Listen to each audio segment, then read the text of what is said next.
आपको प्रणाम। जय हो मैं बाबा की जैनेंद्र, जय। मैं खुश आजमगढ़ से आया हूँ। खुश रहे। मेरे साथ डीएनए में मेरे साथ ये मेरा मेरा परिवार है, हम 5 लोग हैं। बहुत सुंदर परिवार है। खूब खुश रहिए, कुशल रहिए। देखिए, तमाम स्मृतियाँ जो असाध्य साध्य स्मृतियाँ सब नष्ट हुई। लीवर सिरोसिस की स्मृतियाँ थी। ये आपके और आपके बच्चे के हैं इसमें लिखे हुए, वो बेटे के। लीवर सिरोसिस की स्मृतियाँ थी। श्वास नली में सूजन था। चीज़ों को भुलाने वाली स्मृतियाँ थी। जॉन्डिस की स्मृतियाँ थी। यूरेथ्रा में घाव बन रहे थे। एमएनडी की स्मृतियाँ थी, मोटर न्यूरॉन डिजीज़ की। आर्टरीज ब्लॉकेज की स्मृतियाँ थी। श्वास लेने में भारीपन महसूस होता था। किडनी में घाव बन रहे थे। अंडकोश में घाव व सूजन की स्मृतियाँ थी। यूरेटर में सूजन था। ग्लूकोमा की स्मृतियाँ थी। कार्य से अरुचि और उच्चाटन कराने वाली स्मृतियाँ थी। ब्रेन स्ट्रोक की स्मृतियाँ थी। थोड़ा पीछे करो। पैनक्रियास में घाव बन रहे थे। गॉल ब्लैडर निष्क्रिय हो रहा था। नकारात्मक विचार आते थे। स्लीप डिसऑर्डर की स्मृतियाँ थी। सर्वाइकल स्पॉन्डिलाइटिस की स्मृतियाँ थी। एनक्लोजिंग स्पॉन्डिलाइटिस की स्मृतियाँ थी। बोन मैरो दूषित था। कैंसर की स्मृतियाँ थी गले में, कोलोन में, प्रोस्टेट में, यूरेथ्रा में, कॉमन बाइल डक्ट में और रेक्टम। बिल्कुल। गुरुजी मैं गुरुजी मैं निर्माण निगम का इंजीनियर रहा। मैं नौकरी छोड़ के बिजनेस में आया और मैं सुबह कभी भी सो के उठा तो मैंने अपने माँ बाप को ही प्रणाम किया, धरती के ईश्वर के रूप में। अद्भुत। मैंने अपनी आराध्य, अपनी जन्मदायिनी माँ को ही माना और अपना शंकर मैंने अपने पिता को माना। बहुत सुंदर। लेकिन गुरुदेव, उसका परिणाम मुझे हुआ। आप तो सब जानते हैं, आप अंतर्यामी हैं प्रभु। मेरे पास रहने के लिए कुछ नहीं बचा। उसी माँ ने, उसी बाप ने मुझे बेघर किया, जिसे मैंने बहुत स्नेह से पाला। जिस बहन की शादी मैंने खुद को गिरवी रख के किया, उसी बहन बहनोई ने मेरे सीने पे खंजर घोंपा, मेरे पीठ में खंजर घोंपा। और वही मेरी माँ आज बात नहीं करती है, वही मेरी बहन बात नहीं करती है। और मेरे पिताजी ने मुझे खुद में अपने घर से बेघर कर दिया।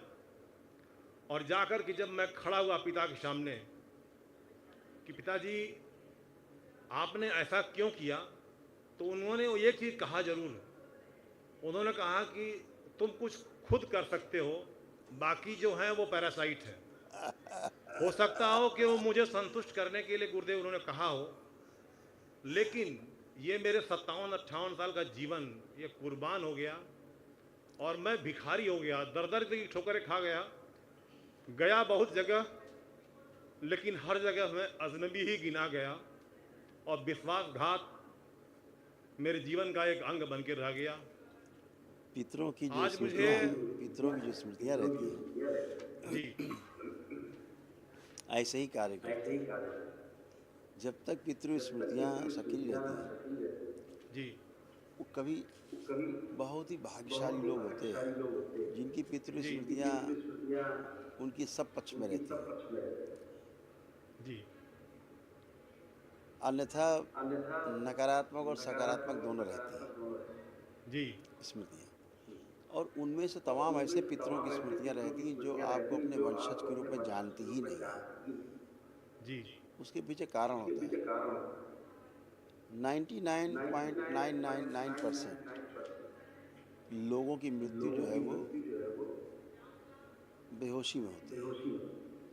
जी जैसे बेहोशी में जन्म होता है, जी वैसे बेहोशी में मृत्यु भी होती है।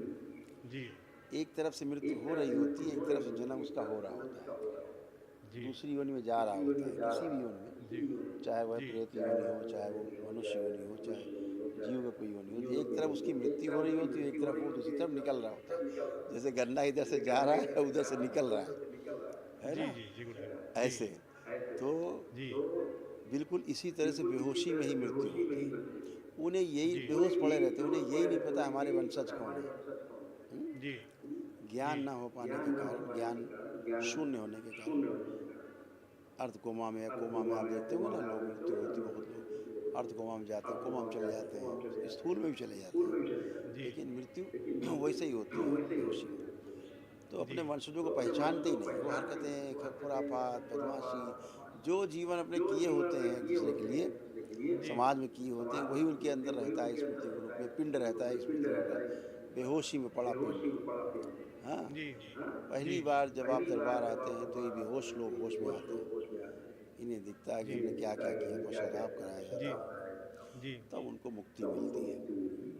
जी तो बेहोशी में तमाम चीज़ें जिसके साथ ये पितरों का पिंड पूरा रहता है, जैसे आप जी पिताजी में, आपके आप में, परिवार में, सभी में हावी थी स्मृतियाँ, जी तो कभी आप उसका श्रेय नहीं लेने दिया चीज़ों का, लेकिन जी आपके अंदर एक संतुष्टि जरूर है कि हमने अपना फ़र्ज़, अपना हम जो करना था वो हमने खूब किया जम के, जी उसका तो गुरुजी आपको श्रेय मिला ना, आप दरबार पहुँचे, जी जी आप सीधे बाबा माँ के चरणों में आए, आप डायरेक्ट, वो नहीं जी पहुँच पाए गुरुजी लेकिन आप पहुँच गए, ठीक है ना? तो ये परिणाम जी भी तो है, आप अंत भला सो सब भला। तो जो भी किया गया है वो किया ही जाना चाहिए था आपके द्वारा। ये एक अच्छे पुत्र की आपने मिसाल पेश की, वही आपके बच्चे में स्मृतियाँ गई, ऐसा वो भी कर जी पाएगा अच्छे से, है ना? कि जो माता पिता करते हैं बच्चों में वही संस्कार जाते हैं, जी उन्हीं को संस्कार कहते हैं जो माता पिता करते हैं, बच्चा देख देख के बड़ा होता है और बच्चे में वो जी चीज़ें अपने आप ही चली जाती हैं बगैर बताए, जी इसको ही संस्कार कहा गया है। जी क्योंकि जी बातें ट्रांसफ़र नहीं होती, ट्रांसफ़र अगर होता है किसी से किसी में, माता पिता से बच्चों में और जी गुरु से शिष्य में जो ट्रांसफ़र होता है वो आचरण ही ट्रांसफ़र होता है, जैसा जी वो करते हैं वो ट्रांसफ़र होता है। तो आप तो जी जीत जी गए ना, आपकी चीज़ें आपके बच्चों में गई, ठीक है ना? जी जी और जी आज आप पवित्र होकर के बैठे हैं, आज आपने भगीरथ जैसा प्रयास भी किया, वह गुरुजी मैं पुण्य भी 4 आपको अप्रैल प्राप्त हुआ, वो पुण्य भी आपको प्राप्त हुआ।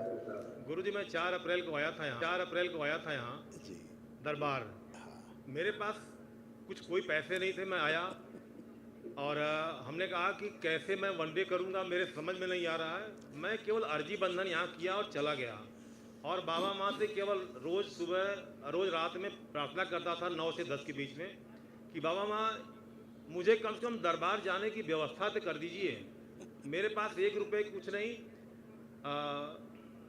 बच्चों को पढ़ाने के लिए नहीं खाने के लिए नहीं तो एक मेरा खेत पिताजी ने किसी तरह मेरे ऊपर आसान करके दे दिया था हाँ, हाँ, तो उस खेत बेचने का मतलब मैं खेत बेचना नहीं चाहता लेकिन खेत नहीं जब कोई अवसर मिला तो मैंने एक आदमी से बात किया उसने बाबा जी मुझे 11 लाख रुपए दिए लेकिन संजोग से वो खेत मेरे नाम नहीं था दूसरा खेत मेरे नाम आ गया और उसने कहा कि मैं उसको नहीं लूंगा तो मैंने कहा मेरे पास तो पैसे नहीं है मैं कैसे दूं मैं तो अंदर से बोला कि मैं दरबार जा रहा हूँ ये तो बाबा माँ ने दिलवा दिया मुझे फिलहाल तो मैं आ गया व्यवस्था करके और बच्चे जिस दिल्ली में रहते हैं एक बच्ची बिटिया मेरी बीबीएस करके इंटर्नशिप करने जा रही है और ये बेटा दिल्ली यूनिवर्सिटी में पढ़ता है इन लोगों के आना था यहाँ बाबा जी दरबार में मकान में पानी भर गया जितनी बाधाएं दरबार आने की ओर से थी सारी की सारी बाधाओं ने हद पार दिया मैंने कहा तुम लोग जितना भी लड़ लो लेकिन मैं पहुंचूंगा जरूर आपके मैं फाइनली पिताजी, आ गया आपके पिताजी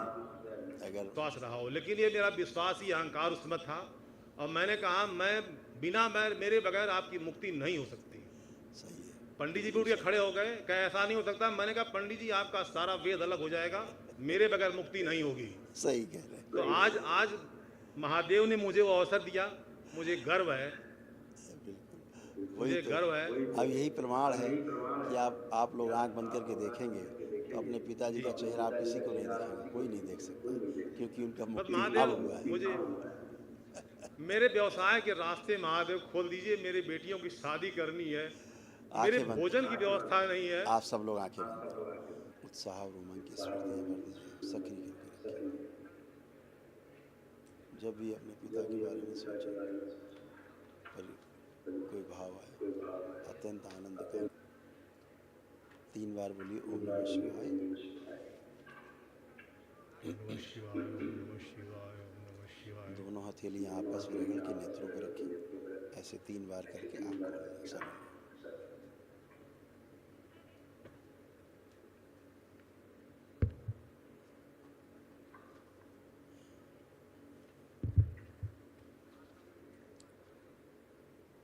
बढ़िया, खूब अपना व्यापार करिए, कोई अवरोध नहीं है।